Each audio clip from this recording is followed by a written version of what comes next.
सौ बात की एक बात यह है कि अफगानिस्तान और पाकिस्तान की सरहद पर इन दिनों जो भारी तनाव है उसकी जड़ में है वो मसला जो अंग्रेजों के टाइम से चल रहा है, मसला फाटा का। तो यह फाटा क्या है यह समझने की जरूरत है। यह सरहद जिसे ड्यूरेंट लाइन कहते हैं हमेशा से झगड़ों की वजह रही है। 9 अक्टूबर को पाकिस्तान ने अफगानिस्तान के काबुल, खोस्त, जलालाबाद, पख्तिका में हवाई हमले किए।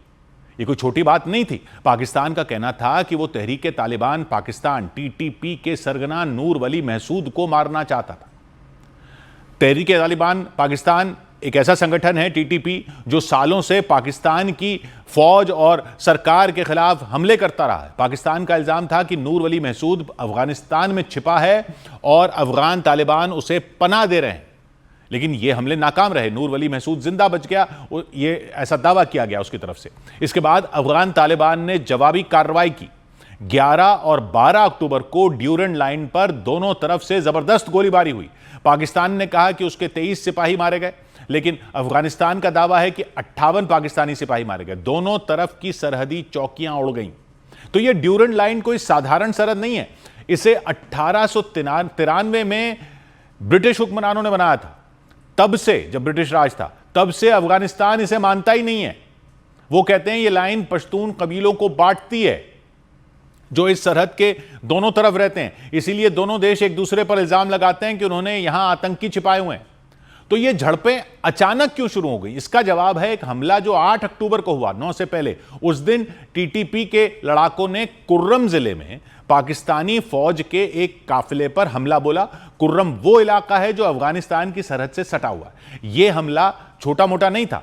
तहरीक तालिबान पाकिस्तान ने पहले रास्ते में बम लगाए। जैसे ही फौज का काफिला वहां से गुजरा, बम फटे, फिर गोलियां चली। इस हमले में 11 पाकिस्तानी सिपाही मारे गए, जिनमें 2 बड़े अफसर थे, मेजर तैयब राहत और लेफ्टिनेंट कर्नल जुनैद आरिफ। पाकिस्तानी फौज ने जवाब में कार्रवाई की और 19 टीटीपी के लड़ाकों को मार गिराया। यह हमला खैबर पख्तूनख्वा के सूबे में हुआ, खैबर पख्तूनख्वा सूबे में हुआ, वो प्रांत जो अफगानिस्तान से लगता है। पाकिस्तान का मानना है कि तहरीक तालिबान पाकिस्तान के लड़ाके अफगानिस्तान में छिपते हैं, वो वहां से आकर हमले करते हैं, फिर वापस भाग जाते हैं। पाकिस्तान का इल्जाम है कि अफगान तालिबान इन आतंकियों को पनाह देते हैं। इसी गुस्से में पाकिस्तान ने अफगानिस्तान पर हवाई हमले किए, फिर तालिबान ने जवाबी हमले शुरू कर दिए। लेकिन सवाल यह है कि कुर्रम में ऐसा क्या है कि तहरीक तालिबान पाकिस्तान ने वहां हमला किया और ये झड़पें इतनी क्यों बढ़ गई?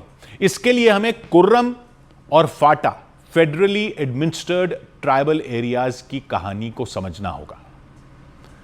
कुर्रम, जहां यह हमला हुआ, आज खैबर पख्तूनख्वा का एक जिला है। अब इसको कुर्रम डिस्ट्रिक्ट कहते हैं, लेकिन पहले इसको कुर्रम एजेंसी कहा जाता था। अब यह एजेंसी क्या होती है? यह agency federally administrated tribal areas, जिनको फाटा कहा जाता था, उसका हिस्सा थी। फाटा पाकिस्तान का वो खास इलाका था जो अफगानिस्तान की सरहद से सटा हुआ था। इसमें 7 एजेंसियां थीं। वो इलाकों को एजेंसियां कहते थे: बाजौर, मोहमान, खैबर, औरकजई, कुर्रम, उत्तर वजीरिस्तान और दक्षिण वजीरिस्तान। साथ ही ये 6 फ्रंटियर रीजन भी थे। तो ऊंचे पहाड़, घने जंगल, गहरी घाटियां, यहां पश्तून कबीले रहते थे। अफगानिस्तान और पाकिस्तान के बीच में फाटा की कहानी ब्रिटिश जमाने से शुरू होती थी। फाटा है पाकिस्तान में, लेकिन कैसे था ये? 1893 में ब्रिटिश हुक्मरानों ने ड्यूरेंट लाइन बनाई। लाइन अफगानिस्तान और उस वक्त के ब्रिटिश भारत को बांटती थी कि उधर अफगानिस्तान, यहां से ब्रिटिश राज शुरू होता है। लेकिन पश्तून कबीलों ने इस लाइन को कभी दिल से नहीं माना। वो कहते थे हमारा इलाका बढ़ गया, यानी पश्तूनों का इलाका बांट दिया। जबकि ब्रिटिश को डर था, अंग्रेजों को डर था कि ये कबीले अफगानिस्तान के साथ अगर मिल गए तो उनका कंट्रोल खत्म हो जाएगा। इसलिए उन्होंने फाटा को एक अलग इलाका बनाया। उन्होंने वहां ब्रिटिश राज बताया कि एक तरह से नहीं है, आप आजाद हो, लेकिन ताकि वो अफगानिस्तान में न चले जाएं। यहां उन्होंने 1901 में एक सख्त कानून लागू किया जिसे फ्रंटियर क्राइम्स रेगुलेशन, FCR कहा जाता है। FCR के तहत लोगों को कोई आजादी नहीं थी, वहां के लोगों को आजादी नहीं थी। कबीलों का राज चलता था, कबीलों के सरदारों का राज चलता था। ना कोई वकील, ना कोई अदालत। पाकिस्तान की किसी अदालत में कुछ कंप्लेंट नहीं कर सकते थे, कुछ फरियाद नहीं कर सकते थे। कोई बुनियादी हक नहीं थे जो पाकिस्तान के कॉन्स्टिट्यूशन के थे, मतलब अब पाकिस्तान के, तब अंग्रेजों के कॉन्स्टिट्यूशन में। कबीलों की चलती थी, सरदारों की चलती, और सरदारों को पैसे और ताकत देकर चुप रखता था ब्रिटिश राज।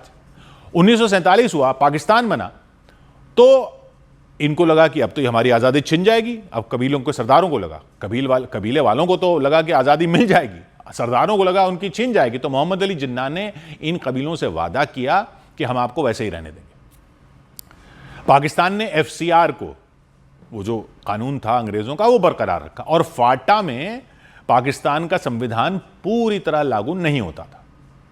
तो था पाकिस्तान का हिस्सा, लेकिन पाकिस्तान के कोई चुनाव नहीं होते, न स्कूल, अस्पताल, कोई हक नहीं, लोग गरीब, बिजली, पानी, सड़क, वो सब उन सरकार का बनाने का मतलब नहीं, कबीलों का चल रहा है। पाकिस्तान ने फाटा को ऐसा ही क्यों रखा, लेकिन क्यों अपने एक इलाके को ऐसे पिछड़ा हुआ रखा? क्योंकि उसने ये बफर जोन बनाया हुआ अफगानिस्तान और उसके बीच में, ताकि अफगानिस्तान से डायरेक्ट बॉर्डर ना हो। फाटा ऐसा इलाका था जो अफगानिस्तान और पाकिस्तान के बीच में था।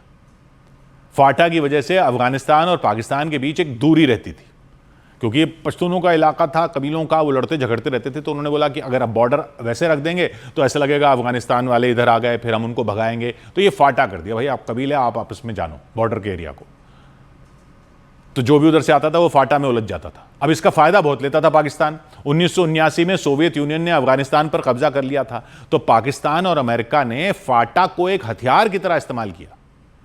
अमेरिका ने जो पाकिस्तान के जरिए लड़ाई लड़ी ना सोवियत यूनियन के खिलाफ, वो इस फाटा में लड़ी। यहां मुजाहिदीन आए जिहाद लड़ने के लिए, ट्रेनिंग कैंप बने, हथियार रखे गए, मुजाहिदीन अफगानिस्तान में सोवियत यूनियन के खिलाफ लड़े।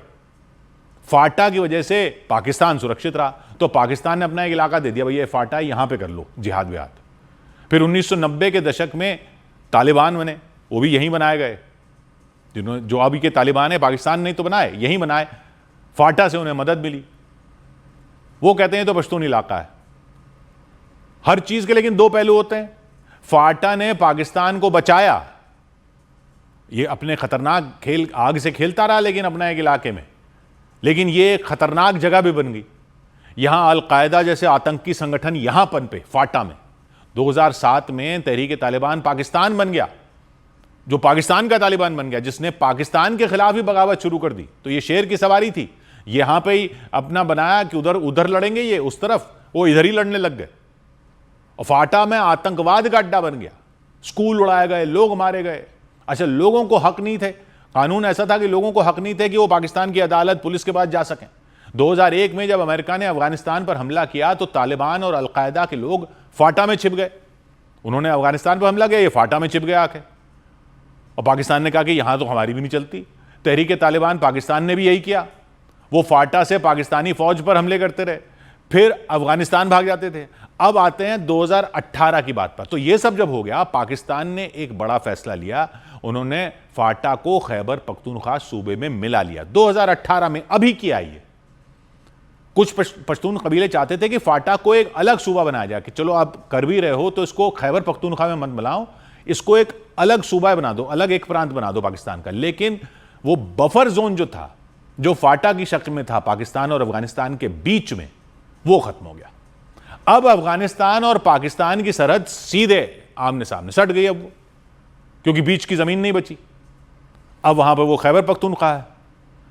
पहले तहरीक तालिबान पाकिस्तान कुर्रम में हमले करता था, तो पाकिस्तान कहता था ये फाटा का इलाका है, पहले भी हो रहे थे हमले, लेकिन अब वो जो हमला हो रहा है वो पाकिस्तान का पर हमला माना जा रहा है। अब कुर्रम खैबर पख्तूनख्वा का एक जिला हो गया है, हमला सीधे पाकिस्तान पर होता है। यानी अब दोनों देश आमने सामने आ गए हैं, और पाकिस्तान को पता चल रहा है कि अंग्रेज जो बबूल का पेड़ बोकर गए थे, उसको खाद पानी फिर पाकिस्तान ने दी, तो अब कहां से होंगे आम? 100 बात की एक बात।